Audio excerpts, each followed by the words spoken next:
గొర్రెల కిరణ్ కుమార్ సీటు ఇప్పుడు వచ్చి ప్రకటించలేదంటే ఉన్నట్ట లేనట్ట మీరు ఏ ఆత్మవిశ్వాసంతో ఉన్నారు? అతను ఏది చెప్తే అదే నిర్ణయంగా మేమందరం కూడా నడుచుకునే కార్యక్రమం కూడా జరుగుతుందని తెలియపరుస్తాం. సొంత పార్టీలో ఉండేవాళ్ళు చాలామంది కొన్ని విమర్శలు మేమే చేస్తున్నారు. ఏం సమాధానం చెప్తారు దానికి? ఇప్పుడు రాజకీయ పార్టీ అనే తర్వాత చాలామందికి కొన్ని అవకాశాలు వస్తుంటాయి, కొందరికి అవకాశాలు రావు. జర్నలిస్టు దామోదరు ఆత్మహత్య తర్వాత ప్రతిపక్షంలో ఉండే చంద్రబాబు నాయుడు సైతం దాన్నే ప్రస్తావించి ప్రచారం చేశారు. మరి ఈ ఎన్నికల్లో వాళ్ళకి ఒక అస్త్రంగా మారే అవకాశం లేదు? వాళ్ళు ఎందుకు అది పుట్టించారు? ఆ తెలుగుదేశం పార్టీ వ్యక్తులు మళ్ళీ అదే తెలుగుదేశం పార్టీ వాళ్ళు దాని మీద కన్నించుకోవడం కూడా జరిగింది.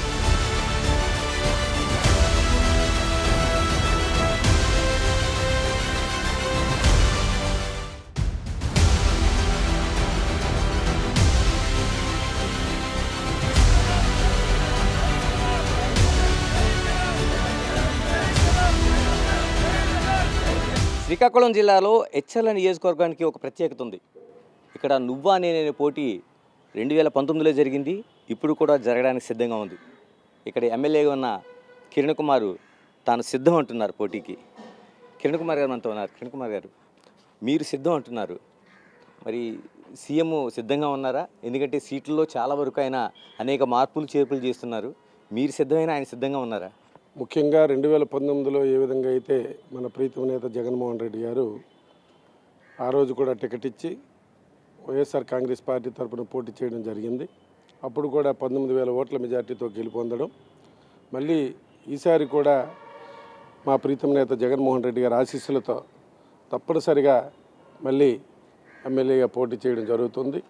తప్పనిసరిగా మళ్ళీ ఇంకా అత్యధిక మెజార్టీతో వైఎస్ఆర్ కాంగ్రెస్ పార్టీ ఇక్కడ గెలవడం జరుగుతుందని కూడా తెలియపరుస్తూ, ముఖ్యంగా టికెట్స్ అనేవి మా ప్రీతం నేత జగన్మోహన్ రెడ్డి గారు ప్రతి ఒక్కటి అబ్జర్వ్ చేస్తూ ప్రజల్లో ఉన్న మనుషులు కానీ ప్రజలతో దగ్గరగా ఉన్న వ్యక్తులను కూడా చూసుకుంటూ అతను ఇచ్చే కార్యక్రమం జరుగుతుంది.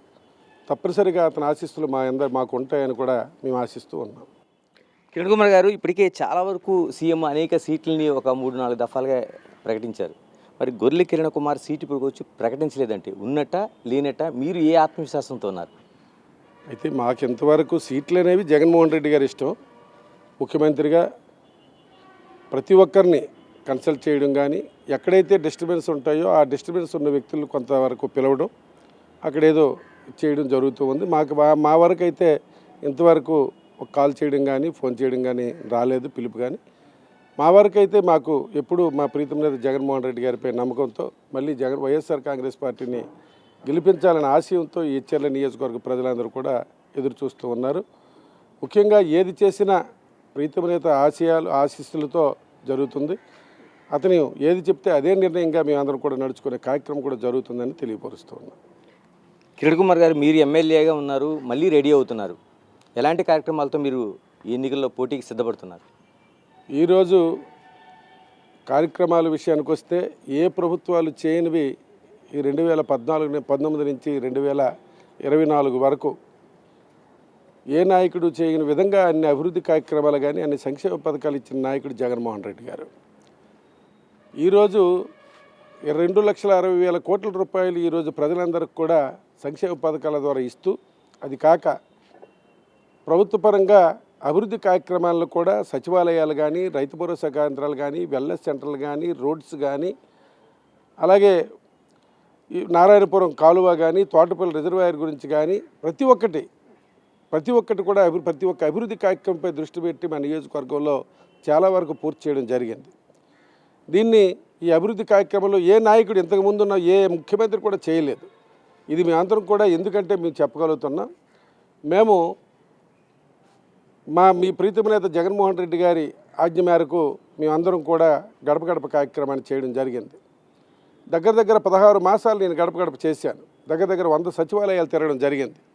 90,000 ఇల్లు వరకు నేను వెళ్ళి రావడం జరిగింది. ప్రతి ఒక్క ఇంటిని వెళ్ళి వాళ్ళని పలకరించి వాళ్ళ బాగోగులు అడిగి, మీకు ఏమైనా సమస్య ఉందమ్మా అని అడిగితే దగ్గర 95 to 98% ప్రజలు ఏ సమస్య లేదని చెప్పడం, అది ఒక్కటే ఒక నిదర్శనం.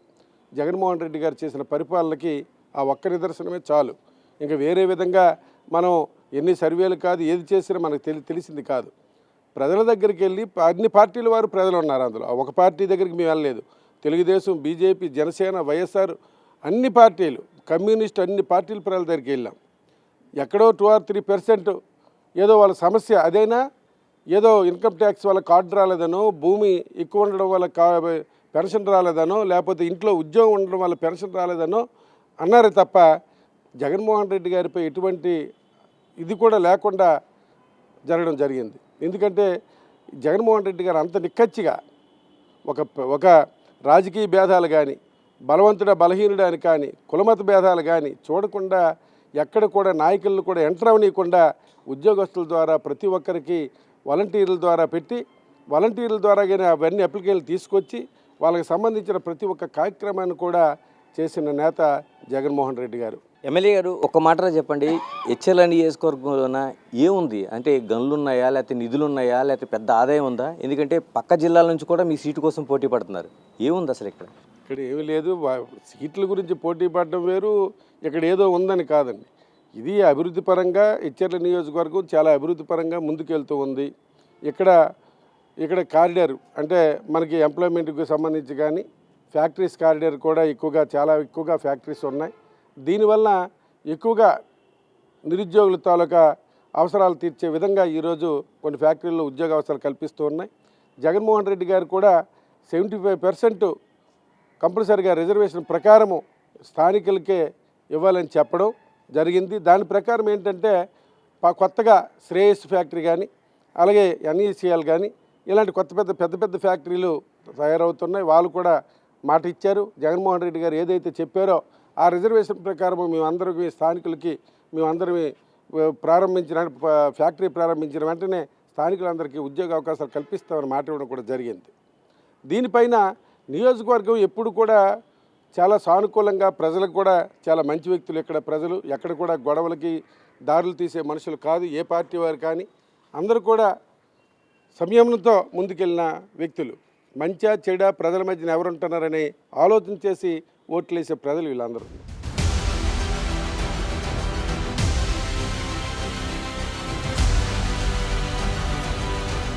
అలాగే మళ్ళీ కిరణ్ కుమార్ గారికి ఓటు వేయాలంటే ఏమైనా వేయాలి? అసలు జనం ఎందుకు వేయాలి? ఈరోజు గొర్రెల కిరణ్ కుమార్ అనే వ్యక్తి అధికారంలోకి వచ్చిన తర్వాత ఇంతకుముందు ఎమ్మెల్యేలు కూడా చాలామంది ప్రజలందరూ చూశారు. ఇక్కడ ప్రతిభా భారతి కానించి కళా వెంకట్రావు వరకు ఏనాడు కూడా ఒక చావుకో పుట్టుకు కానీ, పెళ్ళికో పేరెంట్కి కానీ వెళ్ళే పరిస్థితి కూడా లేదు. ఎప్పుడైతే 2019 ముందు కూడా నేను గడప గడప చేయడం జరిగింది 2014-19 మధ్యన. అప్పుడు ప్రతి ఒక్క పార్టీలకు అతీతంగా చావుకి పుట్టుకు కానీ, లేదు పెళ్ళి పేరెంట్కి కానీ ఎవరు పిలిచినా అందుబాటులో ఉండడం, వెళ్ళడం. ఎమ్మెల్యే అంటే ఇంత దగ్గరగా ఉంటారా, ఇంత దగ్గరికి ప్రజల దగ్గరికి నిరంతరం ఉండాలి అనే ఆలోచన కల్పించిన నాయకుడు ముందు జగన్మోహన్ రెడ్డి గారు. అందుకు మేము కూడా అతను ఏదైతే ఇచ్చేశారో అదే విధంగా మేము కూడా నిరంతరం ప్రజల్లో ఉండడం, ప్రజల తాలూకా కష్టసుఖాలు తెలుసుకోవడం, వాళ్ళకి ఏదైనా అవసరం వస్తే వెంటనే దాన్ని పరిష్కరించే దిశగా తీసుకెళ్ళడం జరుగుతూ ఉంది. దానికే మేమందరం స్థానికులం కాబట్టే కిందటిసారి మాకు 19,000 ఓట్లు కూడా వేసి ప్రజలు మాకు గుర్తించి ఓట్లు వేయడం జరిగింది, గెలిపించడం జరిగింది. ఎందుకంటే చాలా కీన్ కాన్స్టిట్యున్సీ ఇది. అయినా జగన్మోహన్ రెడ్డి గారిపై ఉన్న అభిమానంతో ప్రజలందరూ కూడా 19,000 ఓట్ల మెజార్టీ నుంచి గెలిపించడం. అదేవిధంగా మేము కూడా నిరంతరం ప్రజల దగ్గర ఉంటూ, ప్రజల మధ్యన ఉంటూ వాళ్ళ సమస్యలు పరిష్కరించే దిశగా తీసుకెళ్ళడం, అన్ని కార్యక్రమాలని ఎక్కడ కూడా డీవియేషన్ లేకుండా ఏ పార్టీలు వారికి ఇవ్వండి, ఈ పార్టీలకు ఇవ్వద్దని చెప్పకుండా ఒక నాయకుడిగా ఎవరు అడ్డుపెట్టినా అధికారులు చెప్పి ఎక్కడ కూడా డిస్టర్బెన్స్ లేకుండా అన్ని పార్టీలు ప్రజలకి అందరికీ అందించడమే మా తాలూకా జయం. ఇచ్చిన సంక్షేమ పథకాలే మాకు శ్రీరామరక్ష. అంటే మీరు చెప్తున్నది 2019 ఎన్నికల్లో ఉండే 19,000 మెజారిటీ కోసం మాట్లాడుతున్నారు. ఇప్పుడు ప్రతిపక్షంగా మీకు 2014లో 4,000తో ఓడిపోయిన ఆ సిచ్యువేషన్ ఖచ్చితంగా వస్తుందని ఒక విమర్శ వినిపిస్తుంది. ఏనాడు కూడా ఈ కాన్స్టిట్యున్సీ 2004 ముందు 2004లో కాంగ్రెస్ పార్టీ గెలిచింది. 2014లో అప్పటికి పార్టీ అనేది కొందరు కాంగ్రెస్ పార్టీ నుంచి కొంతమంది రావడం లేట్ అవడం వల్ల, అప్పటికప్పుడు ఎలక్షన్లు దగ్గర అవడం వల్ల కొన్ని ఇబ్బందులు అయితే జరగడం జరిగింది.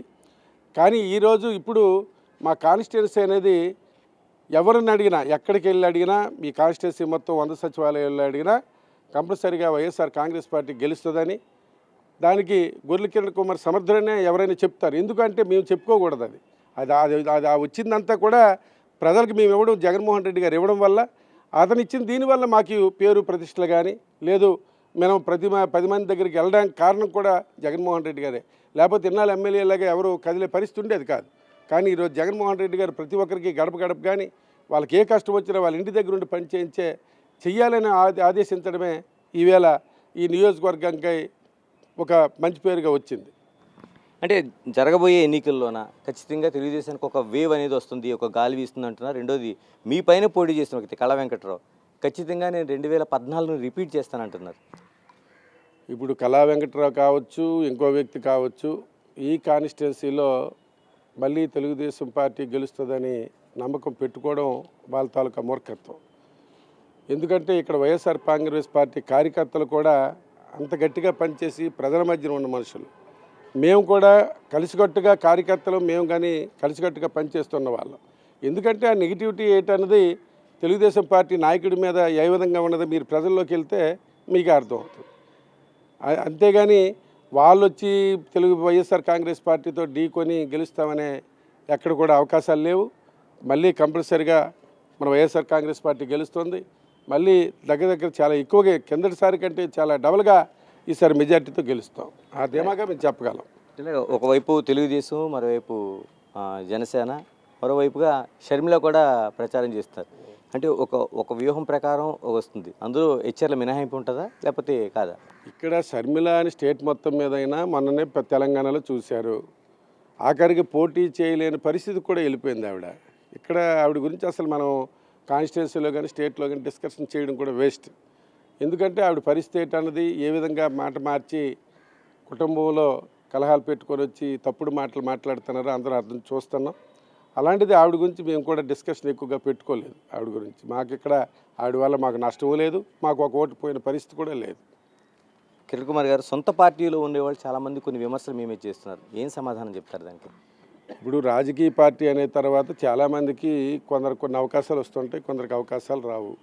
దాని మీద పదవి రాని వ్యక్తి కానీ పదవి పొందిన వ్యక్తి కానీ రకరకాలుగా ఏదో పని అవ్వకపోతే ఏదో ఒక విమర్శగా చేసుకోవడం, దాన్ని పూరించుకొని మా పెద్దలు నాయకులు చాలామంది రీజనల్ కోఆర్డినేటర్స్ కానీ వాళ్ళు కూడా సత్యబాబు గారు కానీ వీళ్ళంటి పెద్దలు కూడా అలాంటి ఒకటో రెండో ఉంటే చిన్న ఉంటే అవి కూడా వాళ్ళు సమస్ఫూర్తిగా పరిశీలించి వాటిని కూడా క్లియర్ చేసి వెళ్ళడం జరుగుతుంది. అంత పెద్దగా మనస్పర్ధలు అయితే ఇక్కడ ఎవరికి కార్యకర్తలకి మాకైతే అక్కడ లేదు, అంత పెద్దగా లేవు. ఇలా నేనే ఎమ్మెల్యే అంటున్నారు, ఇంకా ఏముంది మీరు మేజర్గా చేయాల్సింది? ఇప్పుడు 2019లో చాలా వరకు చేశానని చెప్తున్నారు, ఇంకా మేజర్గా చేయాల్సిన పనులు ఏమున్నాయి మీకు? మేజర్గా అంటే ఈ నియోజకవర్గం సంబంధించి ప్రతి ఒక్క అన్ని అభివృద్ధి కార్యక్రమాలు కూడా ఇంకా 10%, 5% మిగిలి ఉన్నాయి. కొన్ని అవి కూడా పూర్తి చేయాలి. ఎందుకంటే తోటపల్లి కాలువ పూర్తి వరకు మొన్ననే జగన్మోహన్ రెడ్డి గారు 200 కోట్ల రూపాయలు ఆ రోజు ఇవ్వడం, దానికి పనులు కూడా అవుతుండడం, దానిపైన ఇంకా మిగిలిన ప్రాంతాన్ని కూడా దాన్ని పూర్తి చేసి ప్రజలందరికీ సంతృప్తిగా చివరి వరకు నీరు అందించే కార్యక్రమం చేయాలి. ఎందుకంటే దానిపైన మనం చూస్తూ ఉన్నాం. ఇవే కాదు, మెయిన్ ఇక్కడి నియోజకవర్గంలో ఉన్న ప్రజలందరికీ కూడా జగన్మోహన్ రెడ్డి గారు అన్ని సౌకర్యాలు అందించారండి. ఈ నియోజకవర్గమే కాదు, స్టేట్ మొత్తం మీద. ఈరోజు ఎలక్ట్రికల్ ప్రాబ్లం అనేది కింద ప్రభుత్వం చూస్తే ఎంత ఉండేదో మీరు చూడండి. ఇవాళ అదే ఎలక్ట్రికల్ ప్రాబ్లం అనేది ఎక్కడ కూడా ఏ ఊర్లో కానీ ఏ రాష్ట్రంలో కానీ ఈ రాష్ట్రంలో లేదు. ఎందుకంటే ఎక్కడ కూడా ఈ మధ్యన మళ్ళీ ఒక 2-3 నెలల్లో అసలు 3 ఫేజ్ కరెంట్ వచ్చి 24 అవర్స్ కరెంట్ ఇచ్చే ఇది కూడా ఉంది ఇక్కడే కాదు, స్టేట్ మొత్తం మీద. అదే ఎలక్ట్రికల్కి సంబంధించి, ఎలక్ట్రికల్లే కదా రైతులకు సంబంధించి. రైతులు కూడా ఇప్పుడు ఎవరు ఇబ్బంది పడే పరిస్థితులు ఎవరు లేరు. వాళ్ళ దగ్గరికి అన్ని ఎరువులు కానీ విత్తనాలు కానీ వాళ్ళ ఇంటికి పంపించడం జరుగుతుంది. వాళ్ళ ఇంటి దగ్గరే అక్కడే ఒక ఆఫీస్ పెట్టడం, వాళ్ళ ద్వారాగా ఇవ్వడం జరుగుతుంది. అలాగే స్కూల్ పిల్లల గురించి అయితే నాడు నేడు పెట్టి ఆ స్కూల్ పిల్లలకి స్కూల్ బాగు చేయించి అన్నీ కూడా ఈరోజు పుస్తకాలు కానీ పెన్నులు కానీ సాక్సులు కానీ బూట్లు కానీ పిల్లలందరికీ ఇచ్చి పుష్టికరమైన ఆహారాన్ని ఇవ్వడం జరుగుతుంది. ఇంకా నియోజకవర్గంలో రాష్ట్రంలో చేయవలసిన అభివృద్ధి కార్యక్రమాలు కానీ ప్రజలకు సంబంధించిన కార్యక్రమాలు కానీ అన్నీ జగన్మోహన్ రెడ్డి గారు అడగకుండానే చేయడం జరుగుతుంది. ఇంకా ఏమైనా మిగిలిపోయిన అభివృద్ధి కార్యక్రమాలు ఏమైనా ఉన్నా అవి కూడా త్వరలో పూర్తి చేయడం జరుగుతుంది. తప్పనిసరిగా పూర్తి చేసి ప్రజలందరి తాలూకా మనల్ని జగన్మోహన్ రెడ్డి గారికి అందించే కార్యక్రమం కూడా జరుగుతుంది. ఎమ్మెల్యే గారు, మీకు ఇబ్బంది అయినా ఈ ప్రశ్న అడగక తప్పడం లేదు. ఎలాగంటే జర్నలిస్ట్ దామోదరు ఆత్మహత్య తర్వాత ప్రతిపక్షంలో ఉండే చంద్రబాబు నాయుడు సైతం దాన్నే ప్రస్తావించి ప్రచారం చేశారు. మరి ఈ ఎన్నికల్లో వాళ్ళకి ఒక అస్త్రంగా మారే అవకాశం లేదు? ఇప్పుడు దామోదర్ అనేవాడు మనకు friend, party leader, YSR party leader. అతనికి మేము వెళ్ళి మీ పరామర్శకు కూడా వెళ్ళాం. దానికి చవాకులుగా ఎవడో లేనిపోని మాట్లాడుకునే పరిస్థితులే తప్ప అతని వల్ల ఎప్పుడు పార్టీకి కానీ మా నుంచి కానీ ఎప్పుడు డిస్టర్బెన్స్ లేదు. అతని నుంచి కూడా మాకు డిస్టర్బెన్స్ లేదు. ఏదో ఆవేళ ఎందుకో అది పుట్టించారు. ఆ తెలుగుదేశం పార్టీ వ్యక్తులు మళ్ళీ అదే తెలుగుదేశం పార్టీ వాళ్ళు దాని మీద ఖండించుకోవడం కూడా జరిగింది. దాని మీద లేనిపోయిన అభాండాలు వేయడం అంటే కొంతమందికి రాజకీయాల్లో కొందరికి అలవాటు. అది అలవాటు కాబట్టే దాన్ని దామో అయితే మా పార్టీ మెయిన్ కార్యకర్త కూడా, ఆ విలేజ్కి మెయిన్ లీడర్ అయితే అతనికి అక్కడికి ఆరోగ్యపరంగా ఆవిడ చెప్పింది ఏంటంటే, మేము వెళ్ళేటప్పుడు ఆరోగ్యపరంగా ఒక 5-6 నెలలు బట్టి ఇబ్బంది పడుతున్నారు, దానివల్ల కొంచెం మైండ్ ఇదయిందండి, దానివల్ల ఇదయిందండి అని చెప్పడం జరిగింది. అతనికి మాకు కానీ ఎటువంటి పరపత్యాలు కానీ ఎటువంటి ఇబ్బందులు కానీ తగులు కానీ ఏవీ లేవు. థ్యాంక్ యూ కిరణ్ కుమార్ గారు, ఆల్ ది బెస్ట్. ఎన్నికల్లో మీరు మంచి ప్రచారం చేసి మీరు అనుకున్న రూట్లో విజయం సాధించాలని కోరుకుంటున్నాను. ఇది మనకి నేను ఎమ్మెల్యే కార్యక్రమంలో శ్రీకాకుళం జిల్లాలో హెచ్చర్లలో జరుగుతుంది. ఇప్పటికీ ఒక ఎన్నికల వాతావరణం అనేది పూర్తిగా ప్రారంభమైపోయింది. హెచ్చర్లో ఒక కీలకమైంది, ఎందుకంటే అటు కళా వెంకట్రావుతో పాటు కిరణ్ కుమార్ పోటాపోటీ, అంటే 2014ని రిపీట్ చేస్తామని ఆయనంటే 2019 రిపీట్ అవుతుందని కిరణ్ కుమార్ చెప్తున్నారు. ఇలాంటి పరిస్థితుల మధ్య హెచ్చర్ల నియోజకవర్గం చాలా ఆసక్తికరంగా కనిపిస్తుంది. Sign off, this is Ganesh.